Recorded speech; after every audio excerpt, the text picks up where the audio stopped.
बीज को बोया जाए, बरखा बरसे,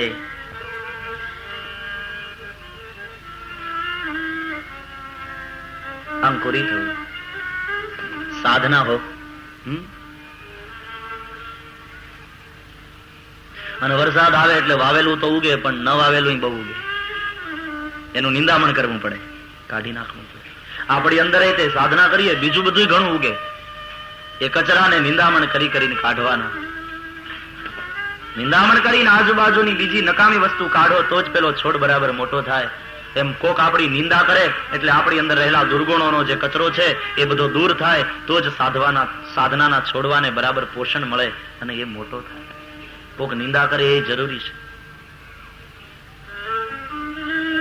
એ તો વગર પૈસાનો દાડિયો છે, નેદવા આવે છે. નિંદામણ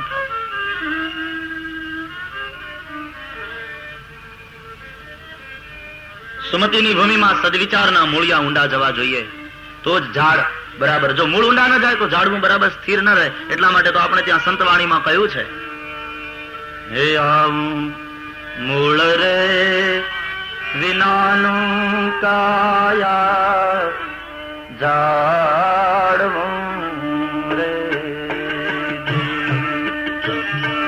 આવું મૂળ રે વિનાનું કાયા ઝાડવું રે.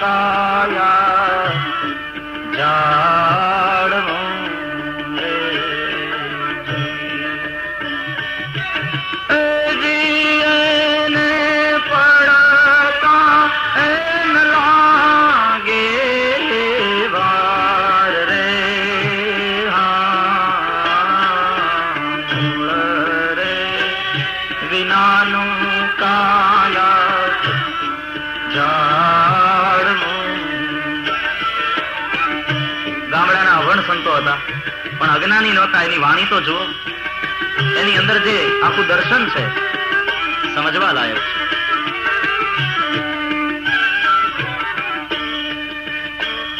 એમાં પુણ્ય રે રૂપી ખાતર પૂરજો રે,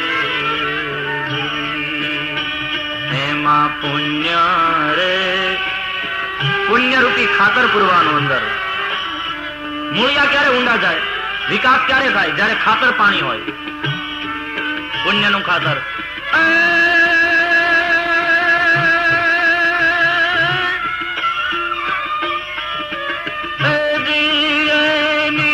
પાયું તો પિયારી જાય રે,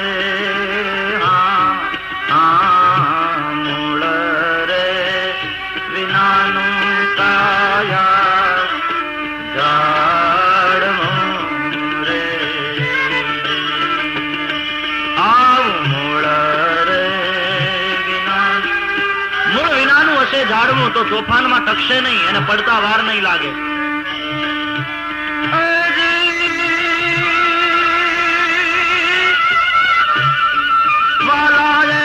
પડતા એમ લાગે વાર રે,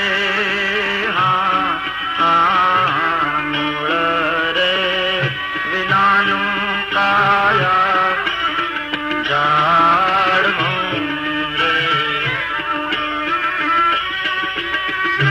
પુણ્યનું ખાતર, પછી પાણી પાવાનું. પાણી કયું?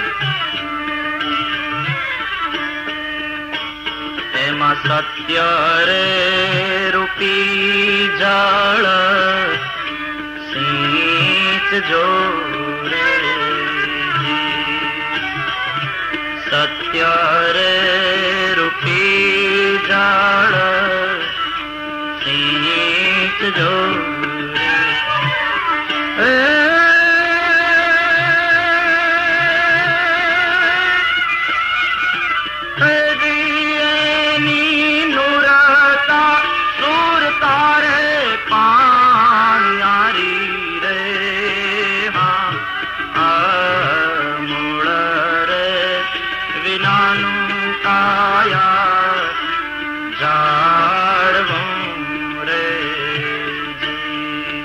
એ આવું રે નુરતા સુરતા પાણીયારી સત્યરૂપી જળને સિંચે છે. પુણ્યનું ખાતર આવ્યું, સત્યનું જળ આવ્યું.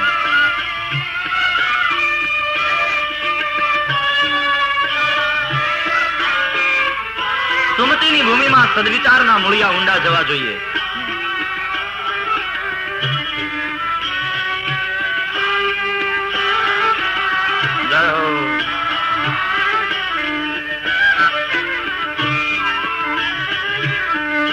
અને પછી એને ફળ આવે બે. કયા કયા?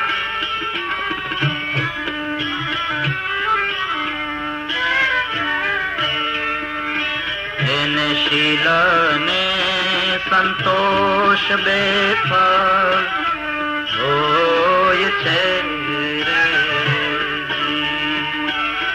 એને શીલ ને આ બે વસ્તુ હોય તો બીજું કાંઈ ના જોઈએ. એક શીલ ચારિત્ર અને બીજું સંતોષ.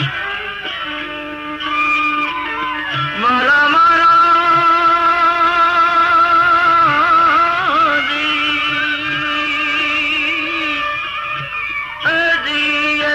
તો હમારા જી ફળ જેવા હોય રે.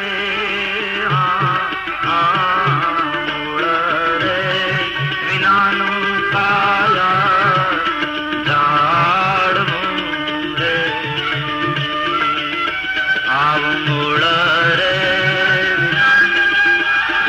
સંતોષ એ બંને તો અમર ફળ છે.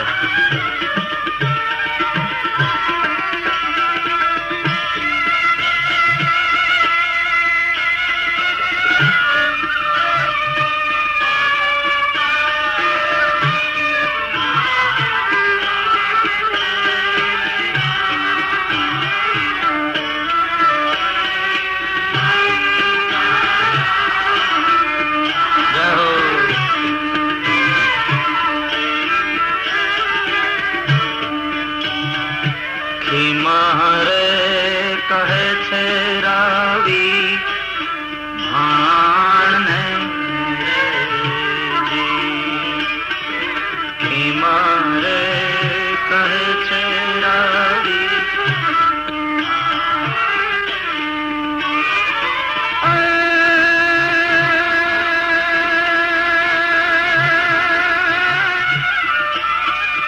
જી પ્રભુને ભજ્યાથી ઉતરાય ભવ પાર રે. વિનાનું કાયા જાળવું રે. આવું રે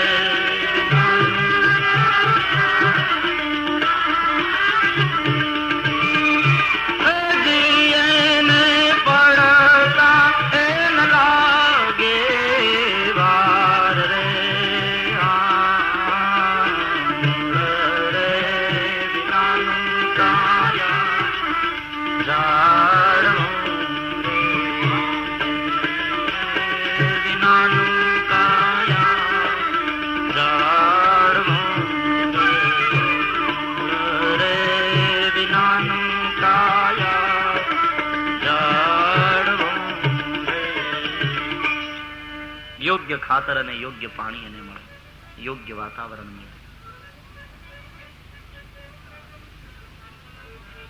તો એ અગ્નિને જમાડવાના છે. શરીરમાંથી અગ્નિ તત્વ ખલાસ થઈ જાય તો માણસ જીવી શકે નહીં. જળ તત્વ શરીરમાંથી ખલાસ થઈ જાય તો માણસ જીવી ન શકે. અગ્નિહોત્ર પણ ભૂખ્યાને ભોજન કરાવવું એ પણ બહુ મોટો યજ્ઞ છે. શ્રી કૃષ્ણે યજ્ઞમાં એક ક્રાંતિ કરી છે. માત્ર અગ્નિમાં હોમવું એ જ યજ્ઞ નહીં, પણ ભૂખ્યાને ભોજન કરાવવું એ પણ યજ્ઞ છે. કૃષ્ણે આમ યજ્ઞના એના ભાવને જાગૃત કર્યું. યજ્ઞ માત્ર ક્રિયાજળ ન થાય, યજ્ઞ ભાવાત્મક હોય. અને મજાની વાત એ કે બધા ભેગા થઈને કરે એટલે આપનારને અહંતા નહીં, અને ભગવત પ્રસાદ છે એટલે લેનારને લઘુતા નહીં. આ એક બહુ મોટી વસ્તુ છે. તમે ગમે એટલી માથાકૂટ કરો, આ બે વર્ગ રહેવાના જ છે. થોડાક ગરીબ, થોડાક श्रीमंत रहશે. अपना अपना प्रारब्ध लेकर आए हैं. हम तो प्रारब्ध को भी मानते हैं ना, तो कहते हैं जैसा प्रारब्ध में लिखा है मिलेगा. पुरुषार्थ तो करते ही हैं हम, लेकिन प्रारब्ध અને પુરુષાર્થ એ બંને એકબીજાના પૂરક છે. દાખલા તરીકે તમારા પ્રારબ્ધમાં આજને દિવસે મિષ્ટાન ભોજન લખ્યું છે, તમે કઈ પુરુષાર્થ ભલે ન કરો પણ તમને મિષ્ટાન ભોજન કદાચ મળે. ક્યાંક જમવા ગયા અને મિષ્ટાન ભોજન મળ્યું, પણ તમારી સામે થાળી પીરસાઈ જાય પછી કમસે કમ એમાંથી કોળિયા લઈ લઈ મોઢામાં મૂકીને ચાવવાનો તો પુરુષાર્થ કરવો પડે ને, નહીં તો કેમ ખાવ? એટલે પ્રારબ્ધની સાથે પુરુષાર્થની જરૂર છે. પુરુષાર્થની સાથે પ્રારબ્ધ એ બંને એકબીજાના વિરોધી નથી. રામાયણમાં વશિષ્ઠજી પ્રારબ્ધવાદી દેખાય છે અને વિશ્વામિત્ર પુરુષાર્થવાદી દેખાય છે. અને બંનેની વચ્ચે ઝઘડો ચાલતો હતો. રામજી સેતુ બન્યા અને એમ કહ્યું કે ભાઈ બંને ભેગા થઈ જાઓ. પ્રારબ્ધ અને પુરુષાર્થ એકબીજાની સાથે ઝઘડશે. પ્રારબ્ધ વગરનો પુરુષાર્થ નકામોનો પુરુષાર્થ ન હોય તો પ્રારબ્ધ તમારા ભાગ્યમાં હોય, લખ્યું હોય, છતાં પણ તમને ન મળે. દોનો ચાહીએ, એકબીજાના પૂરક હોવા જોઈએ, સહયોગી બને.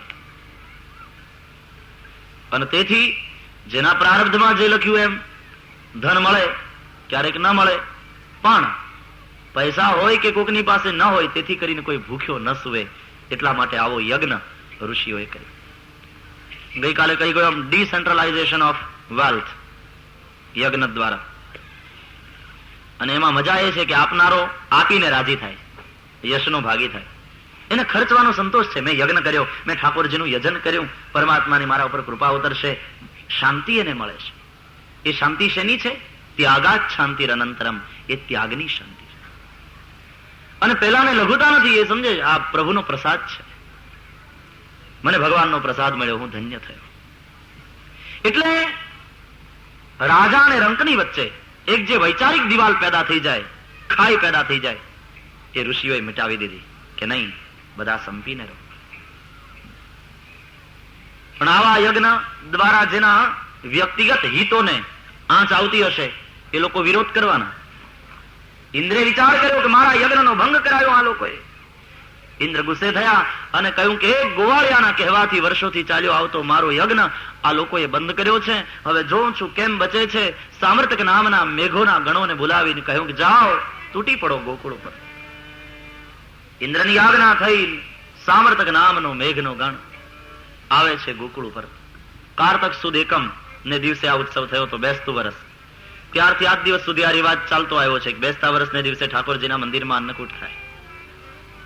એમાં એક ભાવ એ પણ છે કે કઈ પણ નવી વસ્તુ આવે એટલે પેલા ભગવાનને અર્પણ કરવાની. તુમહી નિવેદિત ભોજન કરહી, પ્રભુ પ્રસાદ પટ ભૂષણ ધરહી. તુમહી નિવેદિત ભોજન કર. રામાયણ અયોધ્યાકાંડ, વાલ્મીકીનું નિવેદન. તુમહી નિવેદિત ભોજન કરહી, પ્રભુ પ્રસાદ પટ ભૂષણ ધરહી. તુમહી નિવેદિત ભોજન કરહી, પ્રભુ પ્રસાદ પટ ભૂષણ ધરહી. તો મંગલ ભવન મંગલ હારી, દ્રવહુ સો દશરથ અચિર બિહારી. મંગલ ભવન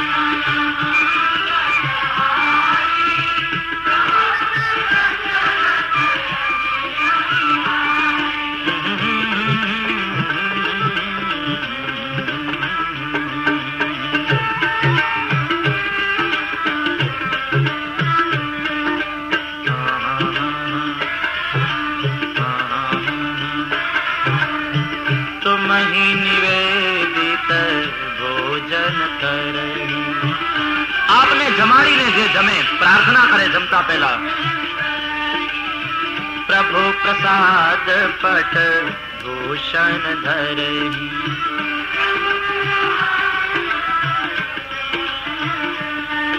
નવું વસ્ત્ર, નવું ઘરેણું ઘરમાં આવે એટલે સૌ પ્રથમ આપને અર્પણ કરે અને પછી પ્રસાદ સમજી અને એનો સ્વીકાર કરે.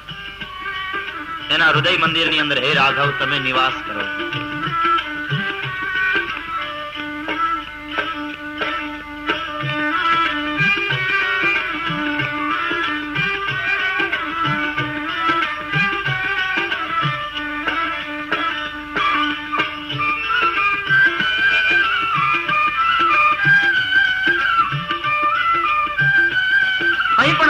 વસ્તુ આવે પહેલા પરમાત્માને સમર્પિત કરી અને પછી સ્વીકારવાનું, પછી પ્રસાદ બને.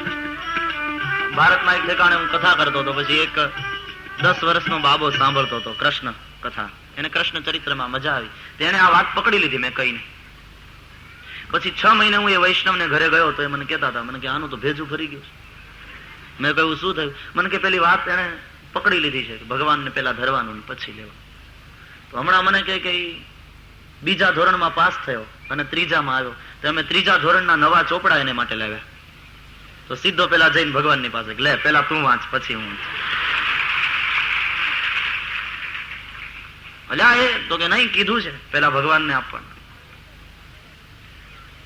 મને કે એ સ્કૂલેથી આવે ને દફતર મૂકે એટલે પછી પેલા આવીને ઠાકોરજીને પગે લાગે ને રમવા જાય એટલે પૂછે ચાલ આવું છે.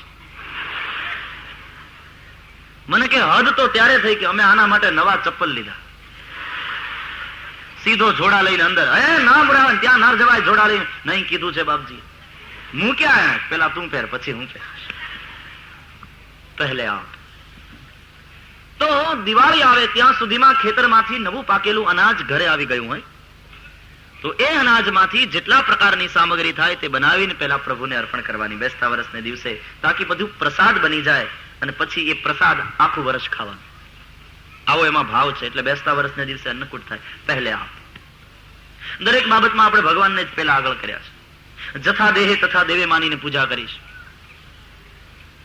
8 કલાક આપણે સૂઈએ છીએ 24 કલાકમાંથી, 16 કલાક જાગીએ તો 8 કલાક સૂઈએ, 1/3.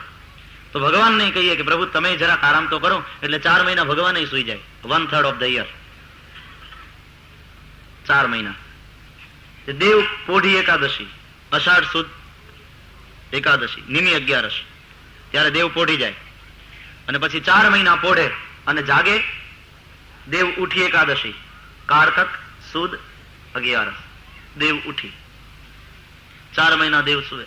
ભગવાન કે હું તો સુઈ જાઉં પછી જાગશે કોણ, બધું કામ કોણ કરશે? એટલે આપણે એમ કે અમે બેઠા જ ને, તમ તારે સુઈ જાઓ, ચિંતા નહીં કરો, પણ તું જાગીશ ને ભાઈ.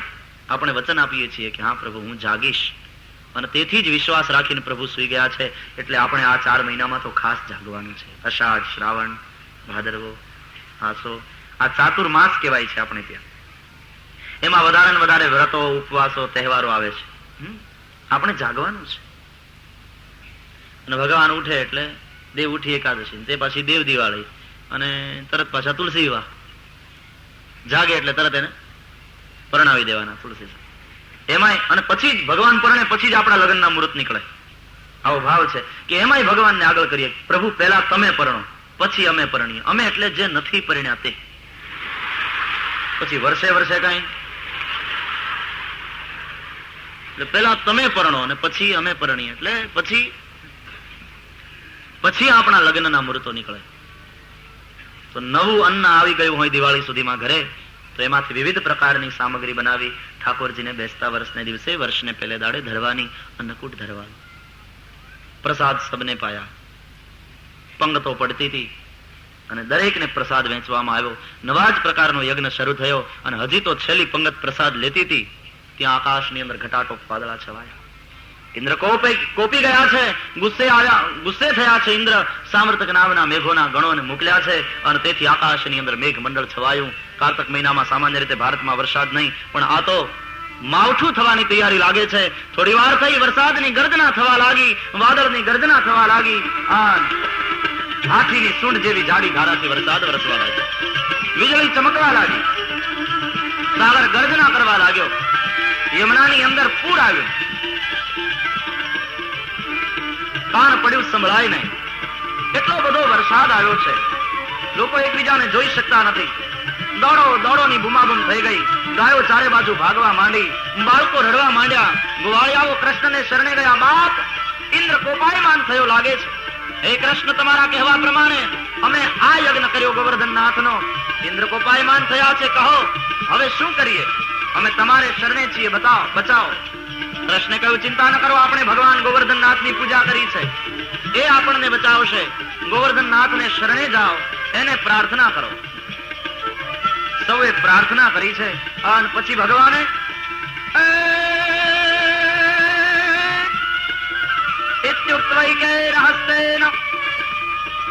કૃત્વા ગોવર્ધનાચલમ. ભાગવતના શ્લોકને બધા રાગમાં ગવાય તો દુહાના રાગમાં કેમ ન ગવાય?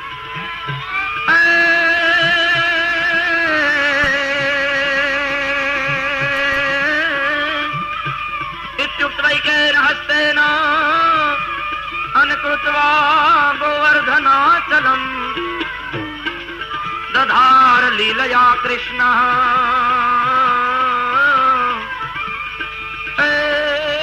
છત્રાકમ ઇવ બાલક. અથાહ ભગવાન ગોપાન હેમતાત વ્રજૌકસઃ યથોપજોષમ વિશત गिरिगर्तम सगोधना. तो ही नाम तारन सबे काज सारन धरो उनका ध्यान वो निवारण करेगा. ધ્યાન કરો, ગોવર્ધન નાથની પ્રાર્થના કરો, એને શરણે જાઓ, એ નિવારણ કરશે સમસ્યાનું. પરમાત્માએ આમ કહી ગોવર્ધનને પોતાના ડાબા હાથથી એક હાથથી જ ઊંચો કર્યો. દધાર લીલયા કૃષ્ણ છત્રાકમ ઇવ બાલક.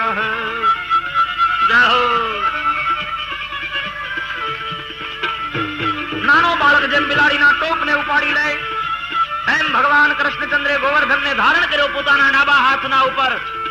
શ્રી ગિરિરાજ ધારણ કી, શ્રી ગોવર્ધનનાથ કી. ડાબા હાથ ઉપર અને ડાબા હાથની પાછી ટચલી આંગળી ઉપર. એક તો ડાબા હાથમાં બળ ઓછું અને એમાં ટચલી આંગળીમાં તો બળ સાવ ઓછું, પણ પરમાત્માએ ડાબા હાથની ટચલી આંગળી ઉપર ધારણ કર્યો છે ગોવર્ધન. આ પ્રભુની શક્તિ બતાવે.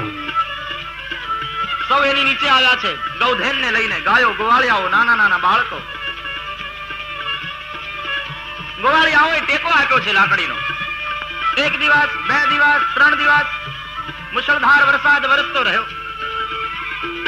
પછી ગોવાળિયાઓએ કહ્યું, કનૈયા, આમ ને આમ તારો ડાબો હાથ 3 દિવસથી ઊંચો છે, થાકી જઈશ તું, હાથ દુખી જશે. અમે લાકડીથી ધારણ કર્યો છે ગોવર્ધનને, તું થોડી વાર આરામ કર.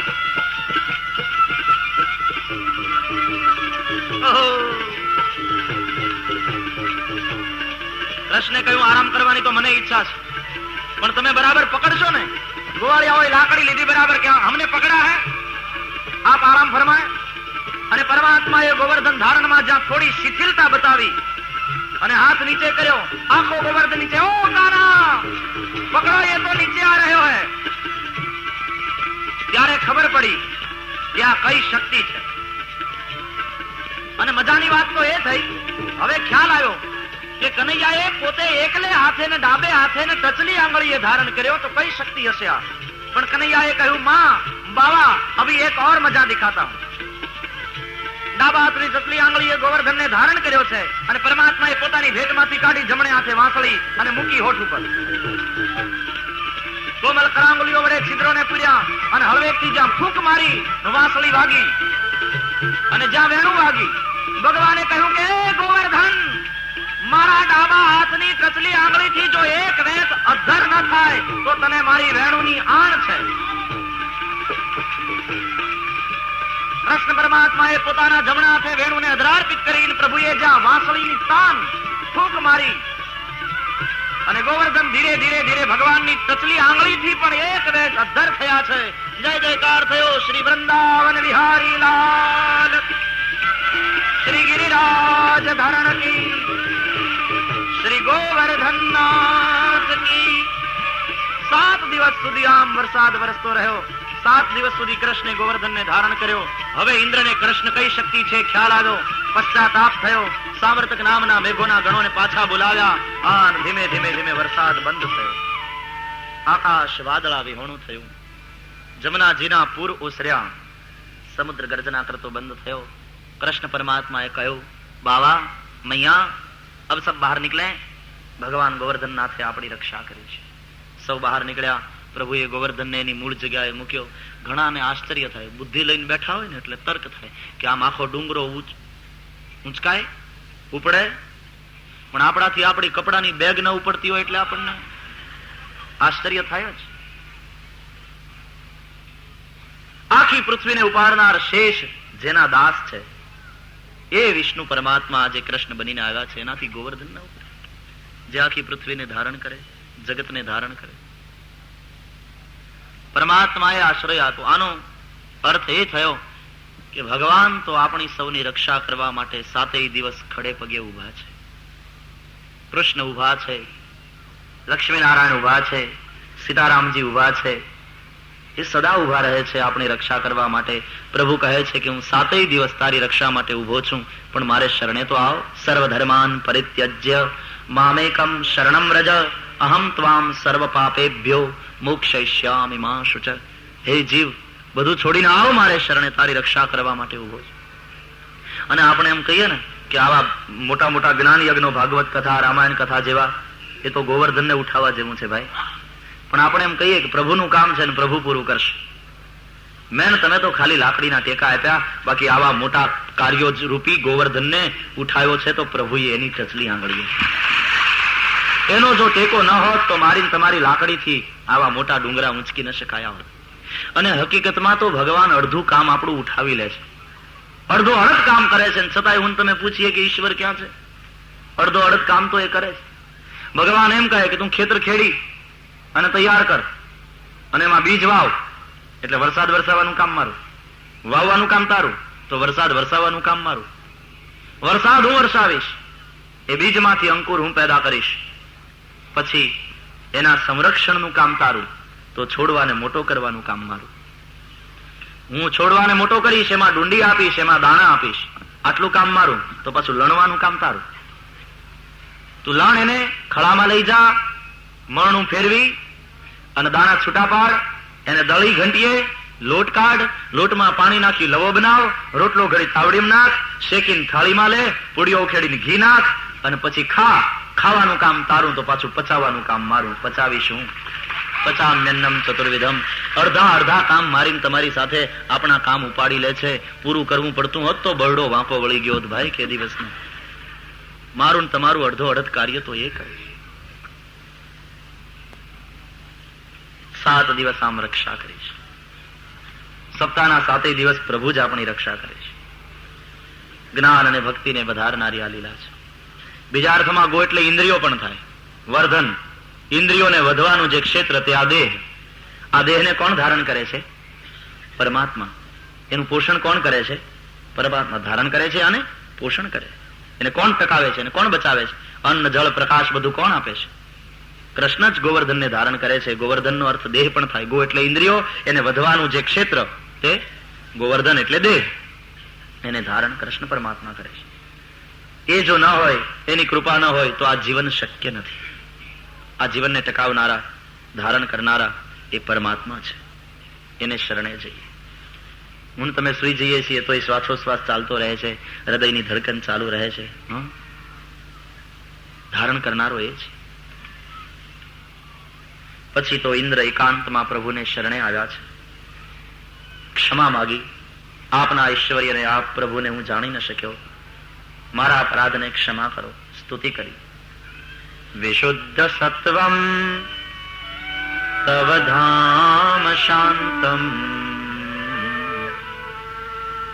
તપોમયમ ધ્વસ્ત રજસ્તમસ્કમ માયામયોયમ ગુણસંપ્રવાહો ન વિદ્યતે તે ગ્રહણાનુબંધ.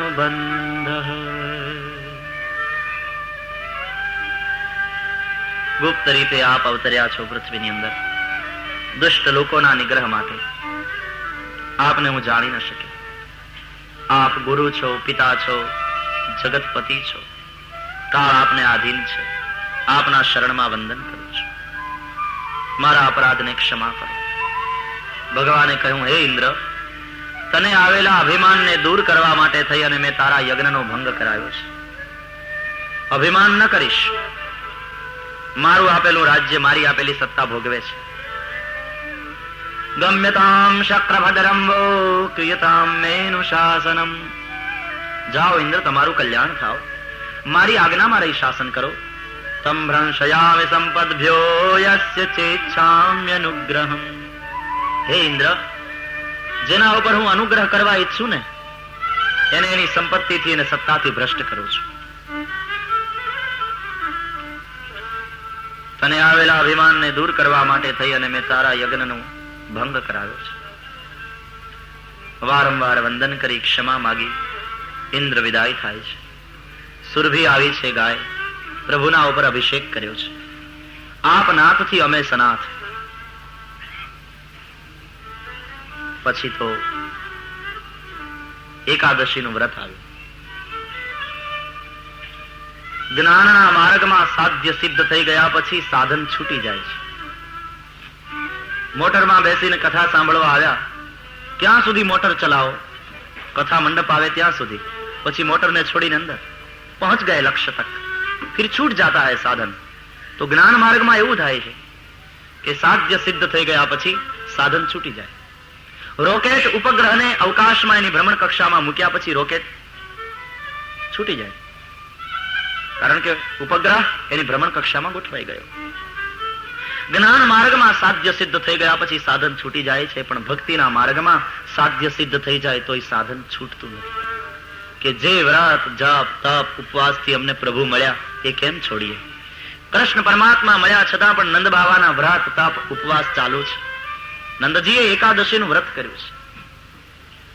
11 આવે એનો અર્થ છે 10 દિવસ 10 ઇન્દ્રિયના, તો 11મો દાડો મનનો, તે પ્રભુની પાસે બેસવાનો દિવસ છે. એકાદશીને દિવસે ઉપવાસ કરવાનો. ઉપ એટલે નજીક. ઉપવાસને ભૂખ્યા રહેવા સાથે કઈ સંબંધ નથી જાજો. ઉપ એટલે નજીક અને વાસ એટલે રહેવું. તે દિવસે પ્રભુની નજીક રહેવાનો દાડો છે મનથી. પણ મન પ્રભુની નજીક તો રહેશે જો સાત્વિક હશે. ખાધા પછી બહુ પ્રમાદ આવે છે, એટલા માટે તે દિવસે ભૂખ્યું રહેવાનું, ખાવાનું. કારણ કે ઉપવાસ કરવો છે ને, નજીક રહેવું છે. 5 કર્મેન્દ્રિયના 5 દાડા, 5 જ્ઞાનેન્દ્રિયના 5 દાડા, 11મો દાડો મનનો, મન પ્રભુને સોંપવાનું. એકાદશ. પણ સાવ ન ખાવ તો શરીરમાં શક્તિ ન રહે. શક્તિની પણ થોડી જરૂર છે, એટલે આહાર અનિવાર્ય બને છે. તો ઋષિઓએ નક્કી કર્યું કે તે દિવસે ફળોનો આહાર કરવો, ફલાહાર. એટલે શક્તિ પણ રહે અને સાત્વિકતા પણ જળવાઈ રહે. આપણે ફલાહારનું અપ્રભંશ કરીને કર્યું ફરાળ.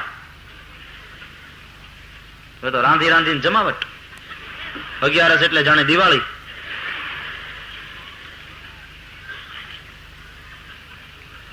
અગિયાર જાતના રસ કરીને ખાવા, તે 11.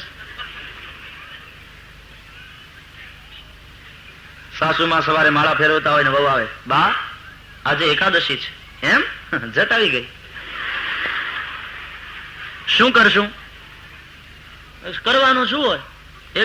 એકાદશી છે, આજ તો ખવાય નહીં, એટલે ફરાળમાં દૂધીનો હલવો કરી નાખો,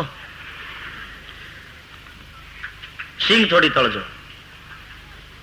સામો કરજો, સાબુદાણાની ખીર કરજો. સાબુદાણાના વડાઈ સારા થાય.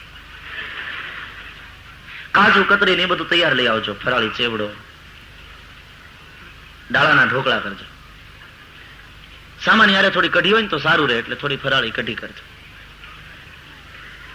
શીંગ પાક સારો થાય, થોડો એ બનાવજો ને. દૂધી બટેટાનું શાક કરવું. એકાદશી છે, દિવાળી. પાછા એમ કે આ ખવાય તો નહીં લે. 11 પછી એટલું બધું ફરાળ કરે, બહુ કરે ફરાળ, પછી પેટ થાય ધરાળ અને કથામાં થાય ઉલાળ. ધરાળ ને ઉલાળ ખબર છે ને? બળદ ગાડામાં આગળ બહુ વજન રાખ્યું હોય ને બળદ બિચારા વાંકા વળી જાય એને ધરાળ કહેવાય, અને ઠાંઠીએ બહુ વજન હોય ને બળદ લટકી પડે એને ઉલાળ કહેવાય. એટલે બહુ કરીએ ફરાળ, પેટ થાય ધરાળ અને કથામાં ઉલાળ. વાહે વાળાના ખોળામાં પેલો ટેકો દઈને આમ પાછો બેસાડે. ભલા માણસ સુવા આવ્યો છે કે તો કે ના રે, હું તો આંખો બંધ કરીને ધ્યાનથી સાંભળું છું. લે પાછો દલીલ એવી કરે, હવે મારા ખોળામાં માથું વયું આવ્યું 3 વાર. મારે ભારતમાં એક ઠેકાણે મહારાજ કથા કરતા હતા ને એ ગામમાં ગંગા ડોશી રહે, પછી બીજા બધા કથા સાંભળવા જાય પણ ગંગામાં ના જાય. આડોશન પાડોશન કહે કે અરે માજી આવો, ખરેખર ગંગા છે, સ્નાન કરી લેવા જેવું છે અને શું મજા આવે છે, ખરેખર આવો. અને મહારાજ કઈ બોલે ને એની કઈ વાણી અમૃત જોઈ લ્યો, એ વેણ કાઢે ને આપણને આય વાગે, હૈયા સોસરવા નીકળી જાય. ગંગામાં કે બધું સાચું, પણ આપણે તો ગામમાં ઘરમાં ગંગા, ઘરમાં મથુરા, બધું ઘરમાં જ બસ મન ચંગાતું કાથરોટમાં ગંગા, આપણે ક્યાંય બહાર જ જવાની જરૂર નહીં. 2-4 દિવસ વયા ગયા, ગંગા ડોશીમાં ગયા નહીં કથા સાંભળવા. પણ પડોશણોને એમ થયું કે ગમે તે થાય પણ ગંગામાને લઈ જઈએ નહીં તો આ અવસર ગુમાવશે, આવો અવસર વારે ઘડીએ ના આવે. ચોથે દાડે 4 દી ભલે ગયા, પણ 5મે દાડે તો પાડોશણોએ કહ્યું કે નહીં માં, ગમે તે કરો, તમે આવો કે ના આવો, પણ તમને આજે લઈ ગયે પાર, લઈ જવાય વાત સાચી. અરે મજા આવશે, આમ વેણ કાઢે કાંઈ મોઢામાંથી ને આપણને આમ આય વાગે, હૈયા હહરવા નીકળી જાય. પરાણે ગંગામાને લઈ આવી પેલી પડોશણ, અને ગંગામાં છેલ્લે જ બેઠા કે મજા ના આવે તો ઊભું થઈને જતું રહેવાય, આગળ બેસીએ તો ફસાઈએ, એટલે ગંગામાં છેલ્લે બેઠા. અહીંયા મહારાજે કથા ચાલુ કરી બપોર પછીની. ત્યાં ગંગામાને બપોર પછીનો આ સુવાનો ટાઈમ હતો. મજાનો થાંભલીનો ટેકો મળી ગયો તો ગંગામાને, કારણ કે છેલ્લે આમે પારવા હતા માણસ. થાંભલીનો ટેકો લઈને ગંગામાં બેઠા. અહીંયા માએ મહારાજે કથા ચાલુ કરી, મંગળાચરણ કર્યું. ત્યાં ગંગામાએ થાંભલીને ટેકે મજાનો વાહર આવતો હતો, પવન આવતો હતો, સુવાનું ચાલુ. એમાં જે મેદાનમાં કથા ચાલતી હતી એની બાજુમાં એક ભરવાડ રહેતો હતો, અને એને પોતાનો બકરો બાંધ્યો હતો બાજુની થાંભલીએ, આમ મોટું દોરડું રાખીને કે ચર્યા કરે અને આમ ક્યાંય વયો ન જાય. ગંગામાં એ સુવાની શરૂઆત કરીને માથું આમ આગળ વયો વારે ઘડી, અને બકરો ચરતો ચરતો નજીક આવ્યો. ગંગામાનું માથું હેઠું આવે એટલે બકરાને એમ થયું કે આ ડોશી મને પડકાર કરે છે. તમને ખબર છે બકરા કેમ બાંધે? માથું હેઠું કરીને પછી ભડો ભડક. એટલે બકરાને એમ થયું કે આ ડોશી મને પડકારો કરે છે લડાઈ માટે. અરે રેવા જો, 80 વર્ષ થયા તમને, તમે નહીં ખમી શકો મારી ઢીક.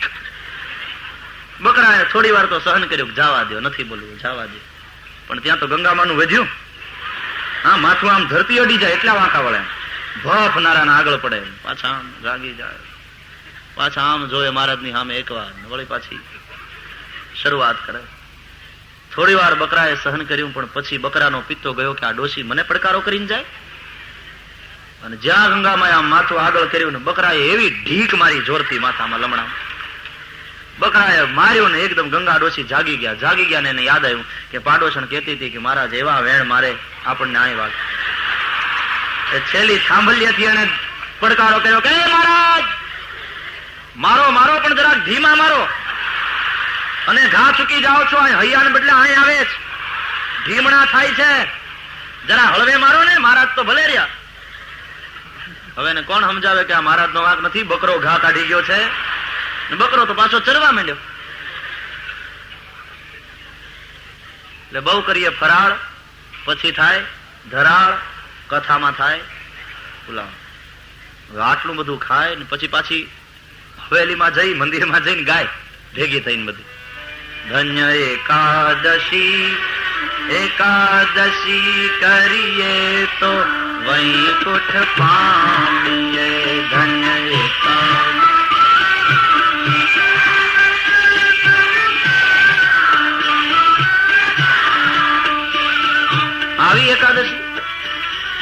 આવી એકાદશી કરે વૈકુંઠ મળે? વૈકુંઠ ના મળે, ભજન ને ફેરવીને જાઓ. આવી એકાદશી કરીએ તો ખાટલો પામી. આવી એકાદશી ગાઓ ગાઓ, જીલો બરાબર.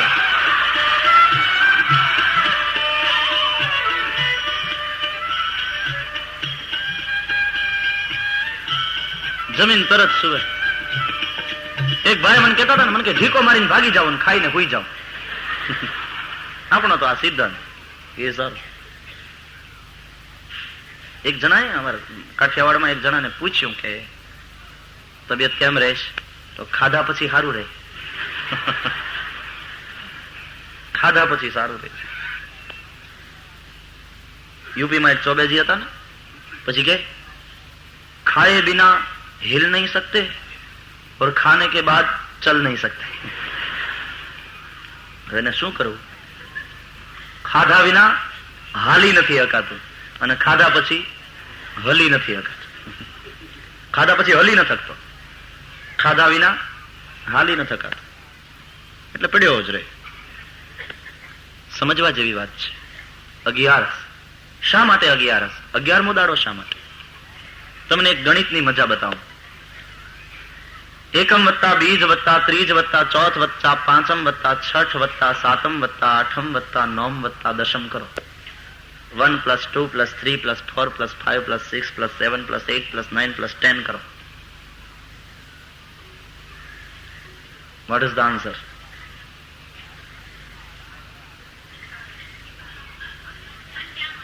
પંચાવન, 55.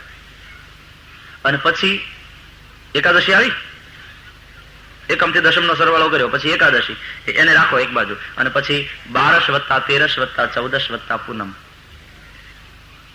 12 + 13 + 14 + 15 કરો સરવાળો, તો 54 થશે. આ 55 અને આ 54, તો 55 + 54 કેટલા થયા? 109. 109. માળાના પારા કેટલા? 108 અને મેર 109. એનો અર્થ એ થયો કે આખી તારી માળા પૂરી થઈ ભાઈ, 108 પારાની, અને 109મો મેર આવ્યો. મેર આવે એટલે માળાને કાને લગાડી અને પછી પ્રવૃત્તિ પૂરી થઈ માળાની, માળાનું ફરવાનું બંધ થયું. એટલે હવે આજનો દી તારી પ્રવૃત્તિ બંધ રાખ અને આજે સાધના કર. The day is four devotion. આજે તારે ભગવાનની નજીક બેસવાનું છે. તારી માળા પૂરી થઈ ગઈ તારા કામ માટેની. ત્યારે માળા ફરતી જાય અને પાછો જપ પણ થતો જાય, એમ પ્રવૃત્તિ પણ થતી જાય, આપણું કામ પણ થતું જાય અને સ્મરણ પણ થતું જાય. આવી રીતે આ આટલા દિવસ જીવવાનું. અને પછી 11મો દિવસ ત્યારે પ્રવૃત્તિને એક બાજુ મૂકવાની, હવે માળાને એક બાજુ મૂકવાની અને હવે ધ્યાન કરવાનું. હવે પ્રવૃત્તિ નહીં, હવે પ્રભુની સાધના માટે જ આખો દિવસ. તેથી એને પવિત્ર દિવસ કહ્યો છે. એટલે આપણે ત્યાં પ્રાચીન કાળમાં એકાદશીની રજા રહેતી. ત્યાં તો અંગ્રેજો રાજ કરી ગયા પછી આપણી સાથે સાથે રવિવાર આવ્યો છે. બાકી નહીં તો પહેલા આપણે ત્યાં એકાદશીની રજા રહેતી હતી, અમાસની રજા રહેતી હતી. પાઠશાળામાં પણ બાળકોને તે દિવસે રજા, કારણ કે આ ભગવાન પાસે બેસવાનો દિવસ છે, ઉપવાસ કરવાનો છે, પવિત્ર દિવસ છે. મોઝીસને જે 10 કમાન્ડમેન્ટ્સ કયા, 10 આજ્ઞાઓ આપી પ્રભુએ, એમાંની એક આજ્ઞા છે રજાના દિવસને પવિત્ર માન. That is why Sunday is holy day. બડા સીધા સાદા અર્થ છે હોલી ડે, પવિત્ર દિવસ છે. હોલીડે એટલે રજા નહીં, આપણે તો અર્થ જ બદલાવી નાખ્યા, કેવા ખોટા ટ્રાન્સલેશન કરીએ. હોલીડે એટલે રજા નહીં, હોલીડે નો સીધો સાદો અર્થ છે પવિત્ર દિવસ, ધ ડે ફોર ડિવોશન. આ દિવસ પરમાત્માના ધ્યાન માટેનો છે. જે 10 કમાન્ડમેન્ટ્સ કયા, 10 આજ્ઞાઓ આપી પ્રભુએ, એમાંની એક આજ્ઞા છે રજાના દિવસને પવિત્ર માન. That is why Sunday is holy day. બડા સીધા સાદા અર્થ છે હોલીડે, પવિત્ર દિવસ છે. હોલીડે એટલે રજા નહીં, આપણે તો અર્થ જ બદલાવી નાખ્યા, કેવા ખોટા ટ્રાન્સલેશન કરીએ. હોલીડે એટલે રજા નહીં, હોલીડે નો સીધો સાદો અર્થ છે પવિત્ર દિવસ, ધ ડે ફોર ડિવોશન. આ દિવસ પરમાત્માના ધ્યાન માટેનો છે. એટલે તે દિવસે તો કઈ પ્રવૃત્તિ નહીં, તે દિવસે કઈ કામકાજ નહીં, અને તે દિવસે તો ચર્ચમાં જવાનું, પ્રાર્થના કરવાની. પવિત્ર દિવસ છે. પણ આપણે તો સન્ડે ને હોલીડે નહીં, જોલીડે બનાવી નાખીએ. સન્ડે એટલે 8:30 વાગે ઉઠવાનો દિવસ, સન્ડે એટલે નાયા ધોયા વગર જલેબી ગાંઠિયા ખાઈ લેવાનો દિવસ, સન્ડે એટલે આખો દિવસ ટીવીની સામે બેસી રહેવાનો દિવસ નહીં. પવિત્ર દિવસ છે, રજાના દિવસને પવિત્ર માન. આજે પ્રવૃત્તિ નથી કરવાની, આજે લૌકિક કાર્યો નથી કરવાના, આજે આ દાડો પરમાત્મા માટે છે, ભગવાનને આપેલો. ભગવાન કહે 6 દાડા તારા, 1 દાડો તો મને આપ. 10 દાડા તારા દશેન્દ્રિયો માટે, 11મો દાડો તો મને આપ. 11. તો આ ભાવ છે એકાદશી. નંદજીએ ઉપવાસ કર્યો, એકાદશીનું વ્રત કર્યું, અને રાત્રિને સમયે નંદજી જાગ્યા, સ્નાન કરવા ગયા કાલિંદીમાં. અવિજ્ઞાયા સુરીમ વેલામ પ્રવિષ્ટમ ઉદકમ નિશી. રાત્રિના 11:30 થી માંડી અને 3:30 સુધીનો કાળ તે નિષિદ્ધ કાળ છે, આસુરી વેળા છે. એમાં જળાશયમાં નવાય નહીં, એમાં કંઈ ખવાય નહીં. પણ નંદજી તો મધ્યરાત્રિએ જાગ્યા, એને કઈ ખબર નહીં, એને એમ કે પરોઢ થઈ ગઈ. આમે ભૂખ્યા બહુ ઊંઘ ના આવે ને, ઊંઘ જટ ઉડી જાય. અને પછી કાલિંદીમાં સ્નાન કરવા માટે ગયા ત્યારે વરુણના દૂતો એમને પકડીને લઈ ગયા. ધ્યાન દો, જળના દેવ છે વરુણ, રસના દેવ છે વરુણ. એના દૂતો તે ષડ રસ, ખાટો, ખારો, કડવો, તુરો, તીખો, ગળ્યો, આ ષડ રસ એ વરુણના દૂતો છે. તે આપણને એકાદશીના દિવસે જ ઉપાડીને લઈ જાય છે. સમજાય છે? હા, એટલે તો આ ફરાળનું આટલું બધું અન્નકૂટ લાગી ગયો હોય. વરુણના દૂતો ઉપાડી જાય છે. આ બધા રસો આપણને ઉપાડી જાય છે. શ્રીમદ ભાગવતમાં રાસ લીલા પહેલા આ કથા આવી વરુણ વિજયની, એટલે જીભને જીતવાની કથા છે. આ જીભને બે રીતે જીતવાની, સ્વાદમાં અને વાદમાં. ખોટા વાદમાં ફસાય, ખોટા સ્વાદમાં ફસાય એ જીવ શિવને પામી શકતો નથી, એ રાસલીલામાં પ્રવેશ કરી શકતો નથી. જીભની જીદને પૂરી કરે તે જીવની અસદગતિ થાય, એમાં શું નવાય? એટલે જીભને લૂલી કહીશ, એમાં હાડકું નથી ને, પણ એવી હેરાન કરે, કોકને ગાળો દઈને માર ખવડાવે. બહુ સ્વાદને કારણે ઝઘડે કે મીઠું નથી, ના તીખું, ના ફીકું થયું છે, ના આમ થયું છે. જીભને જીતવાની કથા છે. સ્વાદ અને વાદ એ બંનેમાં જીભને જીતવાની.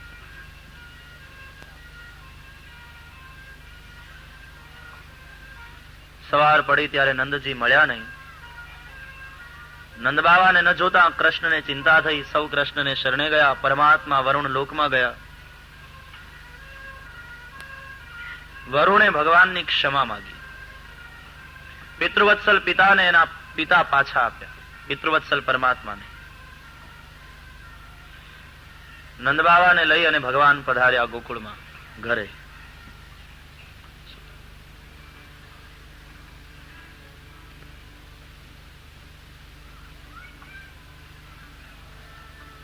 નંદબાવાએ આવી અને સૌને વાત કરી કે સ્વયં વરુણે મારા પુત્ર કૃષ્ણના ચરણમાં વંદન કર્યા, સ્તુતિ કરી અને ક્ષમા માંગી. હવે સૌને આશ્ચર્ય થયું છે. નંદબાવાએ ગર્ગાચાર્ય મહારાજની ઉક્તિ કહી સંભળાવી છે. ગોવાળિયાઓને ખ્યાલ આવ્યો છે કે આ બાળક સામાન્ય નથી, આ છોકરો નંદ યશોદાનો નથી. ગામનું પંચ ભેગું થયું, ગોવાળિયા ભેગા થયા. નંદને યશોદાને પૂછ્યું કે સાચું કહેજો, આ છોકરો કોનો છે? કોઈનો ઉપાડી લાવ્યા છો? ચોરી કરી આવ્યા છો? દત્તક લીધો છે? છોકરો કોનો છે? નંદજી કહે, પંચ બોલે, પરમેશ્વર ભાઈ સાહેબ, છોકરો અમારો જ છે. યશોદાજી કહે, હા મારો લાલો છે. કે નહીં નહીં, અમે ન માનીએ. નંદજી તમે ગોરા, યશોદાજી તમે ગોરા, અને તમારો છોકરો કાળો કેમ? જો તમારો હોય તો તમારા ઉપર તો જવો જોઈએ. નંદ યશોદા કે મને શું ખબર. એમાં કનૈયાને કોકે કીધું કે તારા બા બાપુજીને પેલા ગામના પંચો હેરાન કરે છે. દોડતો દોડતો આવ્યો. પંચોને કે શું છે મને પૂછો. તો કે તારી માં ગોરી, તારા બાવા ગોરા, અને તું કાળો કેમ? કૃષ્ણ કહું તે કાળો છું તે હું છું, એમાં તમારું શું? કે નહીં, તું જવાબ આપ. કે કહું, શ્રાવણ વદ આઠમની મેઘલી અંધારી રાતે મારો જન્મ. અંધારું બહુ હતું હું જન્મ્યો ત્યારે, પણ માં સૂતી રહી અને હું અંધારામાં આળોટતો રહ્યો. અંધારું મને વળગી ગયું ને હું અંધારાને વળગી ગયો, એટલે કાળો થયો. નહીં તો હું ગોરો હતો. એટલે ગોવાળિયા બધા કે સાવ સાચું બોલે તો તમારા બાપાના સોગન.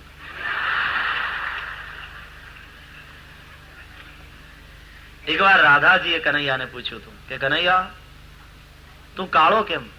તું પણ ગોરો હોત તો આપણી જોડી કેવી જામતી? કૃષ્ણે કહ્યું, નહીં રાધા, એટલા માટે જ હું કાળો થયો છું કે લોકો તારા સૌંદર્યના વખાણ કરે. જો હું ગોરો હોત તો પછી તારી સામે જોત કોણ? અને રાધા અને કૃષ્ણ, શ્યામ અને ગૌર, એ પાત્રોની આપણા સામાજિક જીવન ઉપર પણ કેટલી ઊંડી અસર છે. કે વરરાજો કાળો હોય તો ચાલે, કે ભાઈ કાળા તો કૃષ્ણ હતા, આપણે કરો ને કંકુના. પણ જો કન્યા કાળી હોય તો ન ચાલે. ગોરા વદન પર તલ જો કાળો હોય તો બે જોડ છે. ગોરા વદન પર તલ જો કાળો હોય તો બે જોડ છે, પણ કાળા વદન પર તલ જો ગોરો હોય તો એક ઓઢ છે. ગોરા વદન પર તલ જો કાળો હોય તો બેજોડ છે, પણ કાળા વદન પર તલ જો ગોરો હોય તો એ કોઢ છે. ગોરી પત્ની અને કાળો પુરુષ એ તો કૃષ્ણ ને રાધાની જોડ છે. ગોરી પત્ની અને કાળો પુરુષ એ તો કૃષ્ણ ને રાધાની જોડ છે, પણ કાળી પત્ની અને ગોરો પુરુષ એ તો રોજની માથા ફોડ છે. કાનુડો કાળો કાળો, એ કાનુડો કાળો કાળો, રાધા છે ગોરી ગોરી. કાનુડો કાળો, કાનુડો કાળો કાળો, રાધા છે ગોરી ગોરી. કાનુડો કાળો છે એક નવલ કિશોર, છે એક નવલ કિશોરી, છે એક નવલ કિશોર, છે એક નવલ કિશોર, છે એક નવલ કિશોરી, છે એક નવલ કિશોર. કાનુડો કાળો કાળો, રાધા છે ગોરી ગોરી. કાનુડો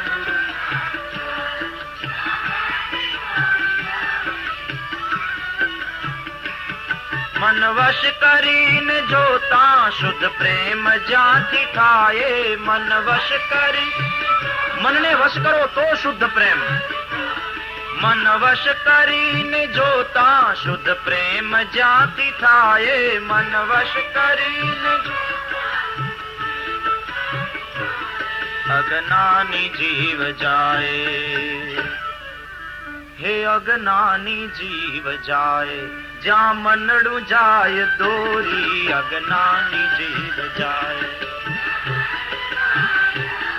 અજ્ઞાની જીવ જાય, જ્યાં મનડું જાય દોરી. અજ્ઞાની જીવ જાય. કાનુડો કાળો કાળો, રાધા છે ગોરી ગોરી. કાનુડો કાળો,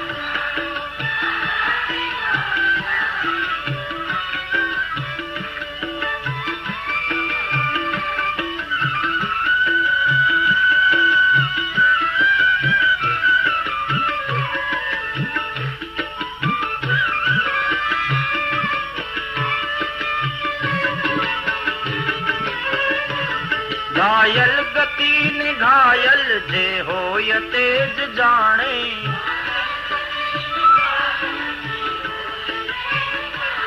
ઘાયલ ગતિ ને ઘાયલ,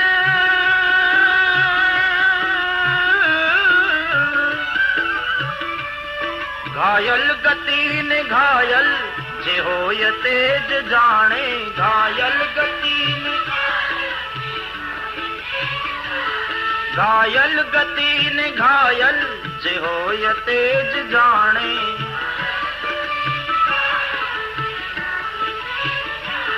કોઈ ગયું મુજ ધોળે, એ કોઈ ગયું મુજ ધોળે, દિવસે હૃદય ને ચોરી. કોઈ ગયું મુજ ધોળે, કોઈ ગયું મુજ ધોળે, દિવસે હૃદય ને ચોરી. કોઈ ગયું કાનુડો કાળો કાળો, રાધા છે ગોરી ગોરી. કાનુડો કાળો, કાનુડો કાળો કાળો, રાધા છે ગોરી ગોરી. કાનુડો કાળો કાળો છે એક નવલ કિશોર, છે એક નવલ કિશોરી, છે એક નવલ કિશોર. કાનુડો કાળો કાળો, રાધા છે ગોરી ગોરી. કાનુડો કાળો,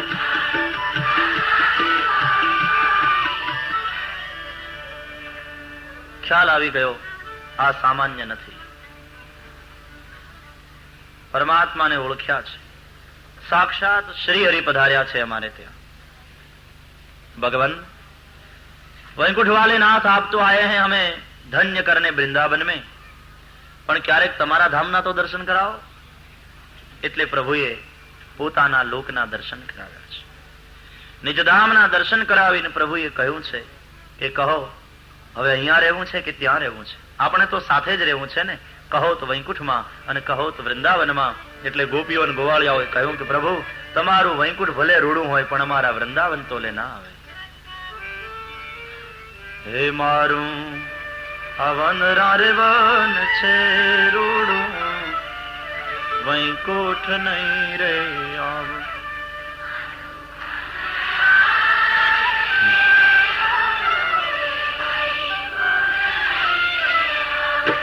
નહીં આવું હો નંદજી ના લાલ રે, વૈકુંઠ નહીં રે આવું. હે નહીં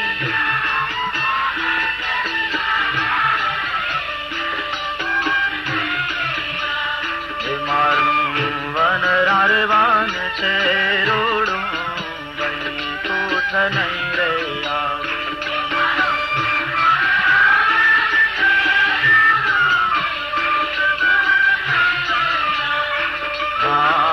બેસી રહેવું ને મારે ટગ ટગ જોવું,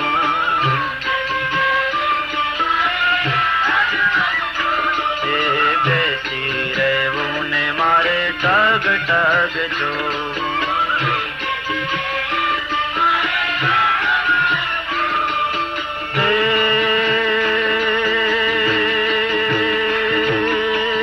નહીં ખાવું ને નહીં પીવું ઓ નંદજી ના લાલ રે, વૈકુંઠ નહીં રે આવું.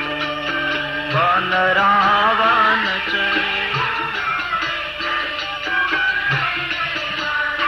મારું, વન રારે વન છે રૂડું, વૈકુંઠ નહીં રે આવું.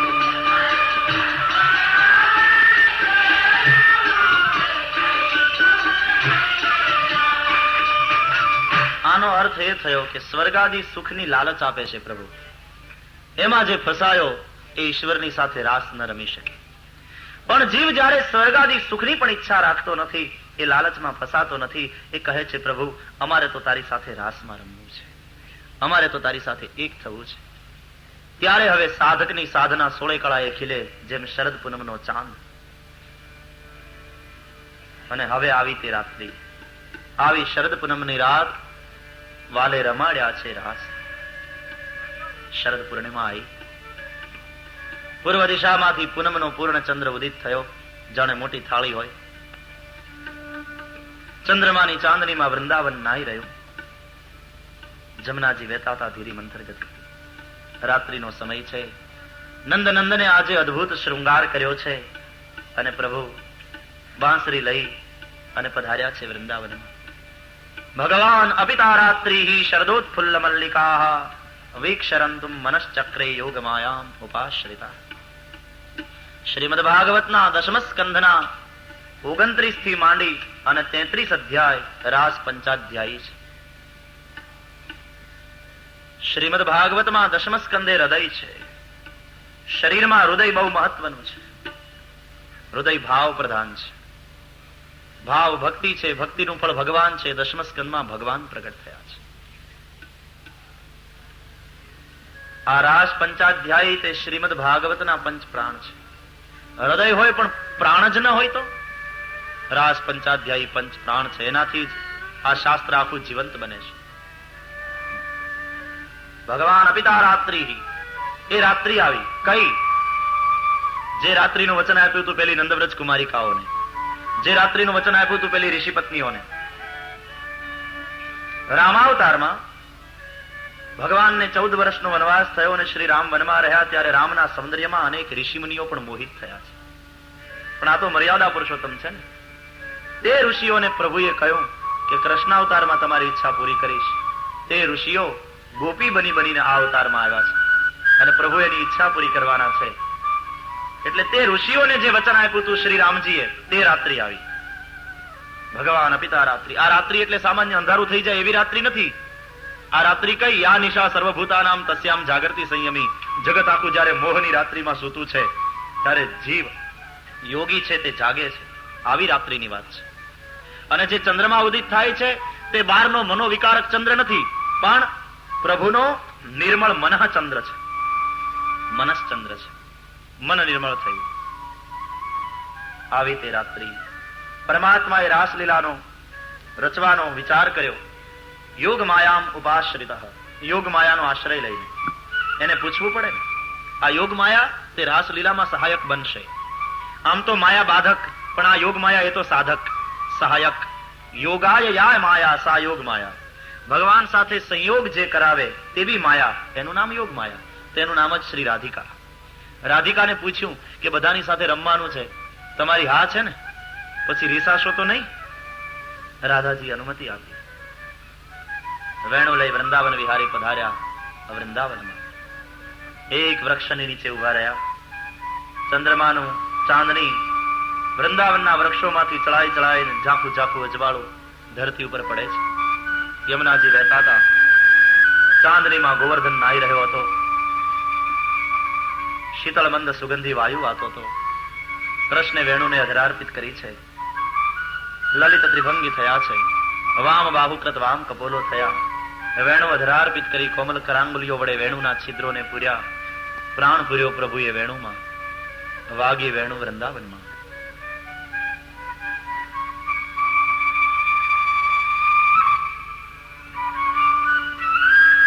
સૂર વહેવા લાગ્યા વૃંદાવનની અંદર. અને એ સૂર પેલી નંદવ્રજ કુમારિકાઓને કાને આવ્યા, ઋષિ પત્નીઓને કાને પડ્યા. જે જે ગોપીઓને પ્રભુએ નિમંત્રણ આપ્યું હતું રાસલીલાનું, જે અધિકારી જીવો હતા, યાદ રહે બધાએ વેણુ નથી સાંભળી, અધિકારી જીવોને જ સંભળાણીશ. મન પહોંચી ગયું ત્યાં. बांसुरी बजाए आज, सूरदास जी का पद है, बांसुरी बजाए आज रंग से मुरारी,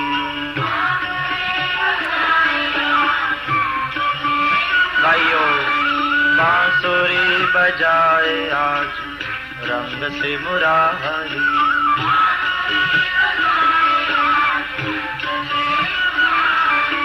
शिव समाधि भूल गए ऋषि मुनि की नारी.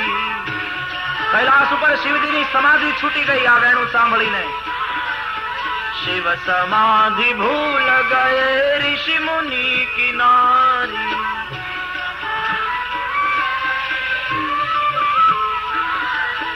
वेद पढ़त ब्रह्मा भूले भूले ब्रह्मचारी. વાંસળી સાંભળતા બ્રહ્માના વેદ ભણવામાં ભૂલ થવા માંડી, બ્રહ્મચારીઓ ભાન ભૂલ્યા. વેદ પઢત બ્રહ્મા ભૂલે ભૂલે બ્રહ્મચારી.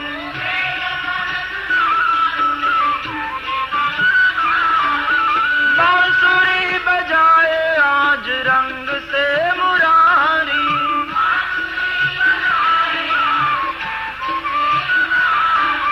बांसुरी बजाए आज रंग से मुरारी.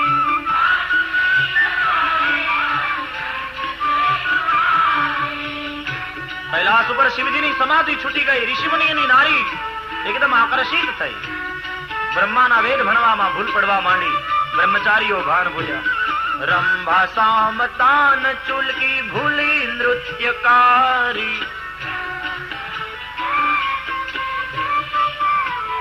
ઇન્દ્રના દરબારમાં રંભા નામની અપ્સરા નાચ કરતી હતી.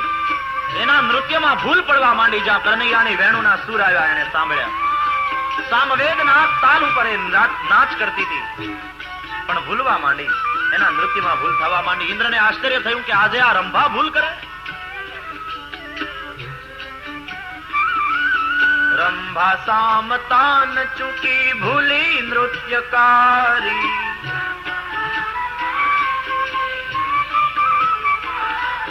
જમના જલ ઉલટી વહ્યો શોભા આજ ભારી.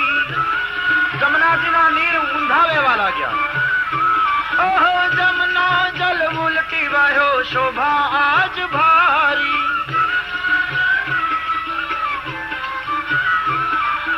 બાંસુરી બજાય આજ રંગ સે મુરારી.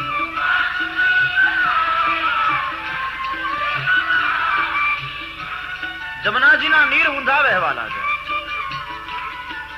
વૃંદાવન બંસી બજી તીન લોક પ્યારી.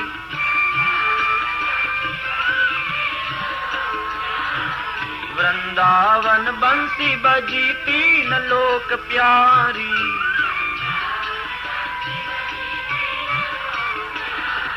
ग्वाल बाल मगन भये ब्रज की सब नारी।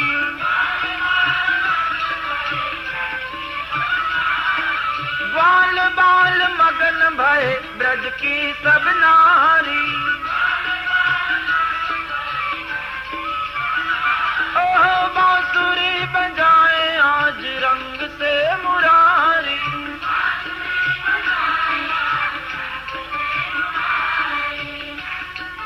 त्रिभुवननी अंदर एना सुर वह्या।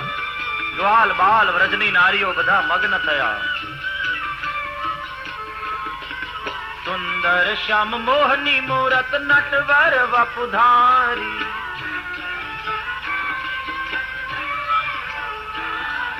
सुंदर श्याम मोहनी मूरत नटवर वपुधारी।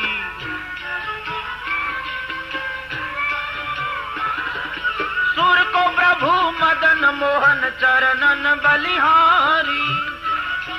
सूरदास जी नु पद छे। सुर को प्रभु मदन मोहन चरणन बलिहारी।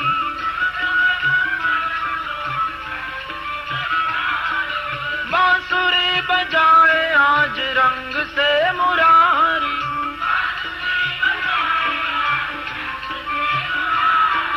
शिव समाधि भूल गए ऋषि मुनि की नारी। ओह बांसुरी बजाए आज रंग से मुरारी।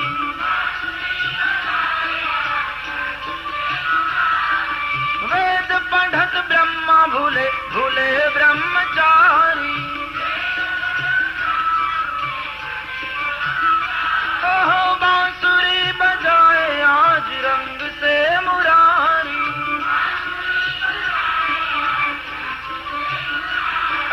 बांसुरी बजाए आज रंग से मुरारी। ओह बांसुरी बजाए आज रंग से मुरारी।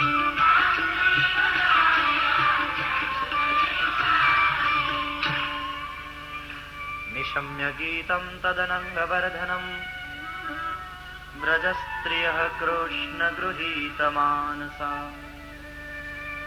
आजग्मुरन्योन्यमलक्षितोद्यमाः स यत्र कान्तो जवलोलकुण्डला। तद अनंगवर्धनम गीतम निशम्य। केवुं छे आ वेणु गीत? कहे छे अनंगवर्धनम। अनंग એટલે કામ, કામને વધારનારું. હા, પણ આ કામ લૌકિક નથી, અલૌકિક છે.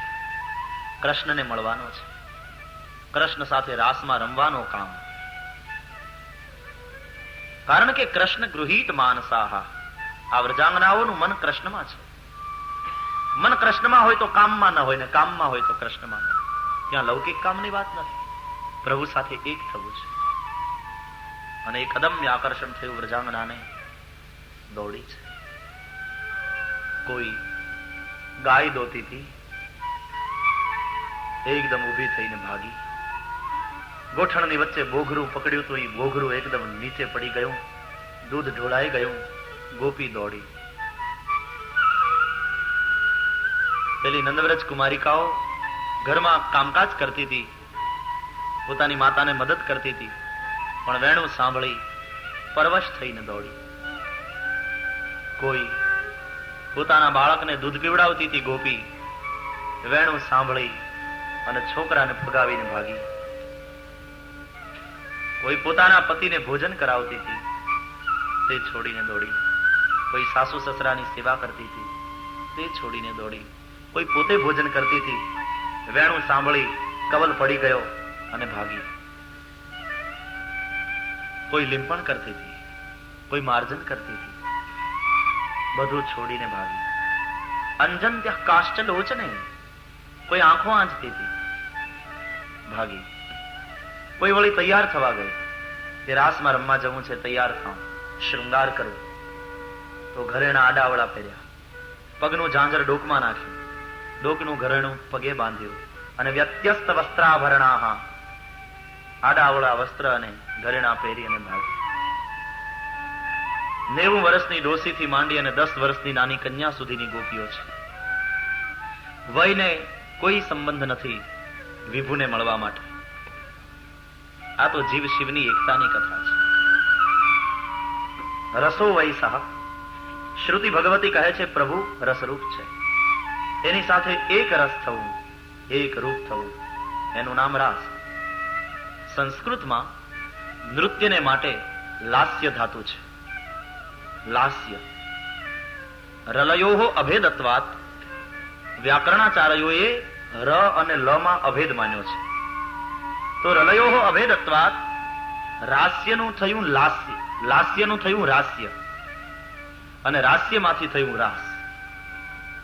નૃત્ય છે, સંગીત છે, ગાયન છે, વાદન છે. ગોપીઓના એક પ્રકાર છે.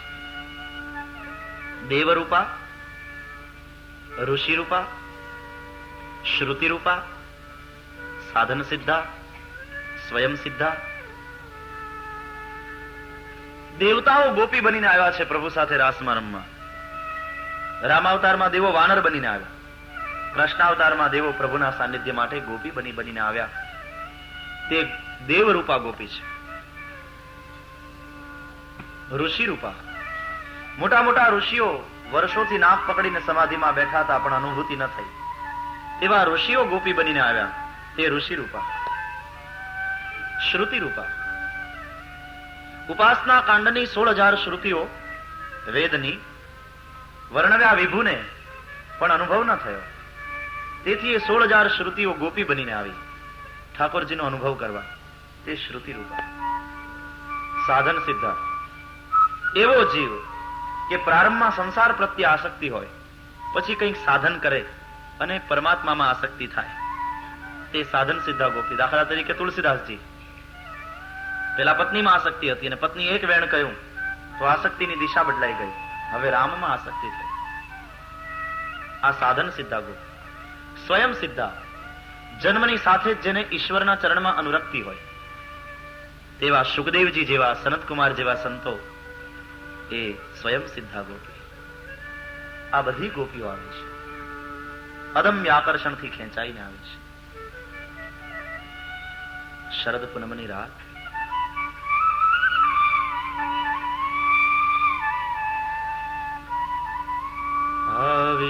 આવીરોડી શરદ પૂનમની રાત, રાતમાં રમવાની સર્યા રે માણા. આવી રોડી શરદ પૂનમની રાત,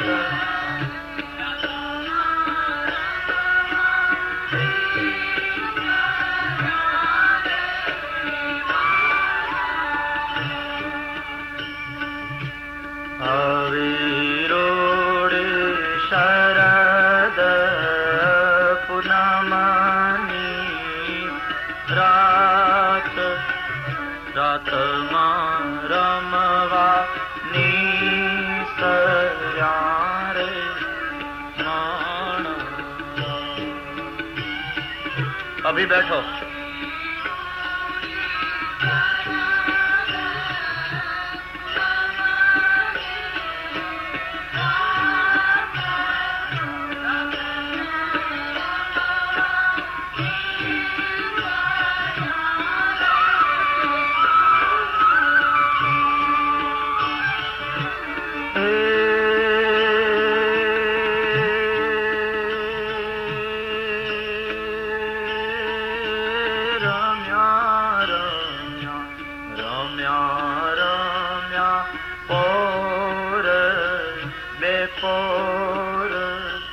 સાહેબોજી તેડા મોકલે માણા, રમ્યા પોર બેપોર રમ્યા, કથા સાંભળી અને ત્યાં કોક બોલાવા આવ્યું ઘરેથી. ગમે ભગવત કથા એ પણ રાસ છે.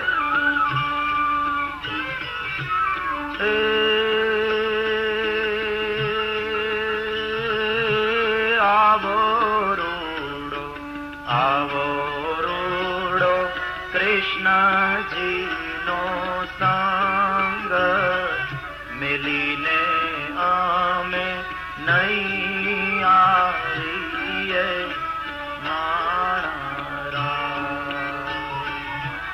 આવો રૂડો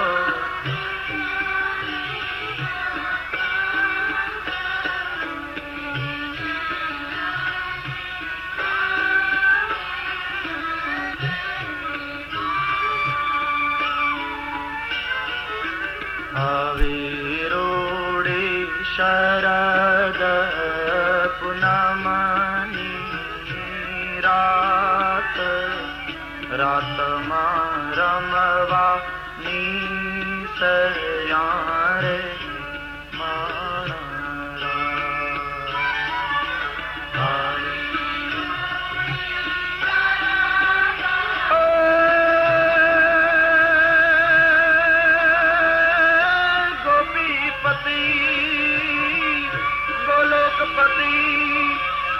અનગાતો ગોપ ગોકુલાનંદ.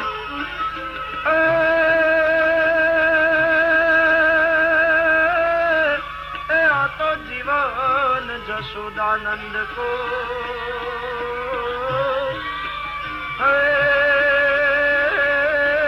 તને નમો કૃષ્ણ બ્રજ ચાંદ. અરે તને નમો કૃષ્ણ બ્રજ ચાંદ. તને નમો કૃષ્ણ બ્રજ ચાંદ. તને નમો કૃષ્ણ બ્રજ ચાંદ. आई सब सखियां वृंदावन में जमुना जी आવીને ઉભી રહી છે ગોપીઓ. કોક ઉભી ઉભી સાંભળે છે, કોક બેઠી બેઠી, કોક ઝાડના થડનો ટેકો લઈને. અને હવે કૃષ્ણે આંખ ઉગાડી, સામે હજારો गोपी आई है बहती हुई सरिया मानो, सरिता मानो सागर से मिलने. झुंड के झुंड गोपी के थे. कृष्ण ने आंख उगाड़ी, स्वागत કર્યું. आओ. नाद ब्रह्म थी खेचाई आवी छे. ये भीतर के वृंदावन में भी बांसुरी बजती है कृष्ण की, अगर तुम सुन पाओ. પણ સંસારના ઘોંઘાટમાં મેં તમે કદી અંદર ઝાંકીને જોયું નહીં, ધ્યાનથી સાંભળ્યું નહીં.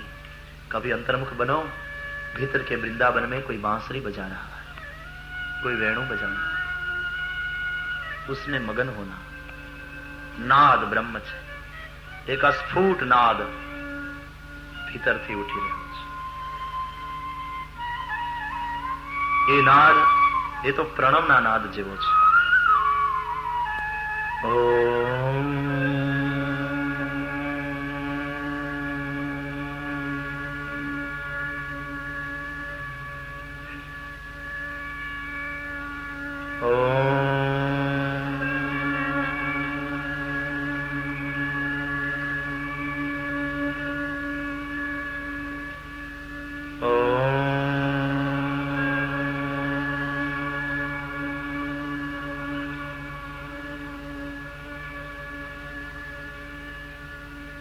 ओंकार बिंदु संयुक्तम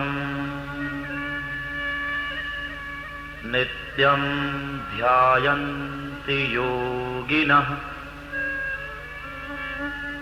कामदं मोक्षदं चैव. ओंकाराय नमो नमः.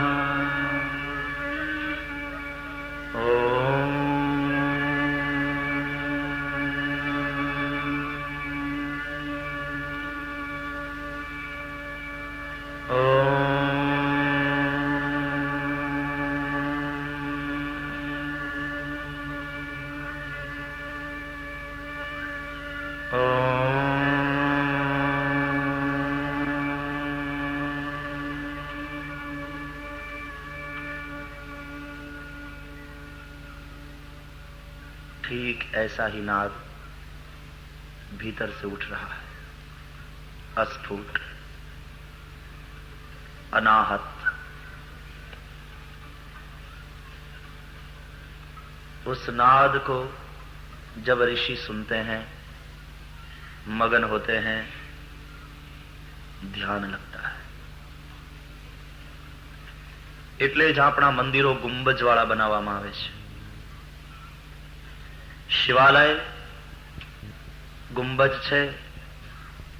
પરમ શાંત ધ્યાનસ્થ ભગવાન શિવ મંદિરમાં બિરાજા છે. सामने आसन लगाकर बैठे,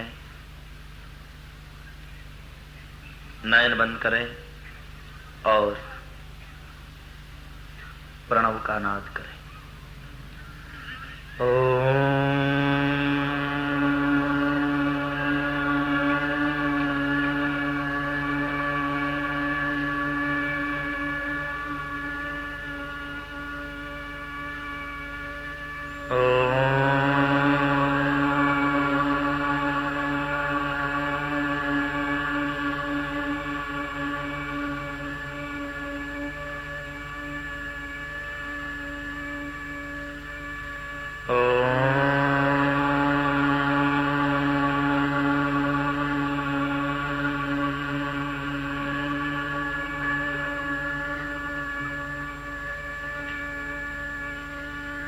એ નાદ મંદિરના ગુંબજમાં ઘુમરાતો તમારા કાનમાં આવશે, लेकिन ये नाद तुमने किया है अपने मुंह से, इसमें प्रयास है. मुंह से जो नाद किया घुमराता हुआ तुम्हारे कान में आएगा. जैसा नाद तुमने मुंह से किया है वैसा ही एक नाद भीतर से उठ रहा है जो अस्फुट है. મોઢેથી કરેલો નાદ ગુંબજમાં ઘુમરાય અને કાનના વિબર વડે અંદર પ્રવેશ કરશે. ભીતરથી એની મેળે ઉઠી રહ્યો છે अस्फुट अनाहत नाद. ये दोनों की जब टक्कर होगी तब परम शांति, सब तरंग मिट जाएंगे, परम शांति और आनंद का अनुभव होगा.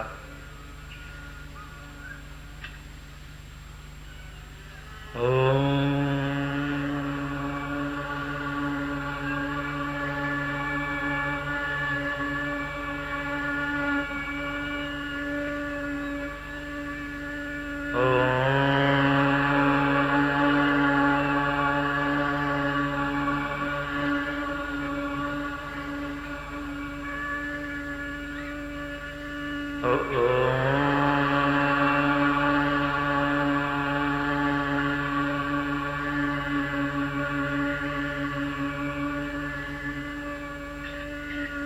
शांति शांति शांति.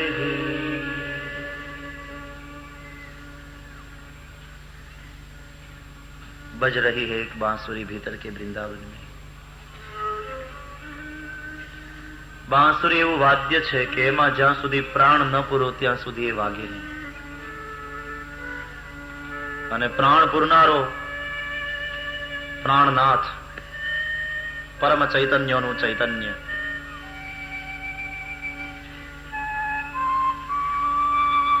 એ જ નાદને સંગીતમય બનાવીને બહાર કાઢ્યો તે વાંસળી.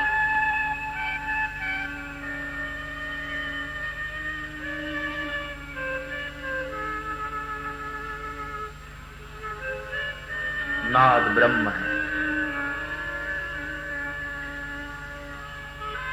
जैन फकीरों जापान की तरफ,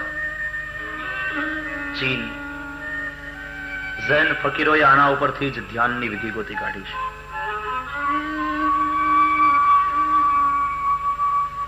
શિવ પુરાણમાં પ્રયોગ બતાવ્યો છે. મધ્યરાત્રિએ શાંત વાતાવરણ હોય ત્યારે એકાંતમાં બેસો, નાઈ ધોઈ આસન લગાવો, ઘીનો દીવો કરો, કાનના બે છિદ્રોમાં આંગળી નાખી અને એના છિદ્રોને બંધ કરો, બંને હાથના અંગૂઠાને जरा आंख ऊपर मुको और हड़वेक थी वजन आपो और फिर भीतर से उठता हुआ ये अस्फुट और अनाहत नाद उसे सुनने की कोशिश करो। तब ध्यान लगेगा। सब विचारों को छोड़ो, मिटाओ, सारा ध्यान केंद्रित करो उस नाद के श्रवण में।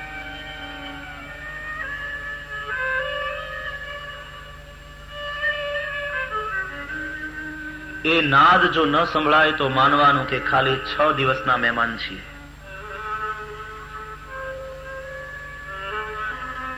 મૃત્યુની નિશાની છે. અમુક ઉંમર થયા પછી કાનમાં આંગળી નાખીને જોયા કરવું, છોકરાઓ ન ભાળે એમ.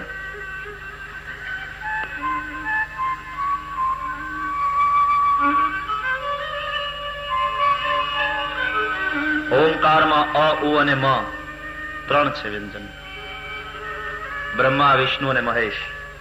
સર્જન કરનારી શક્તિ, પાલન કરનારી શક્તિ, સંહાર કરનારી શક્તિ. ઉપરની માત્રા એ નિર્ગુણ નિરાકાર બ્રહ્મનું પ્રતિપાદન કરે છે.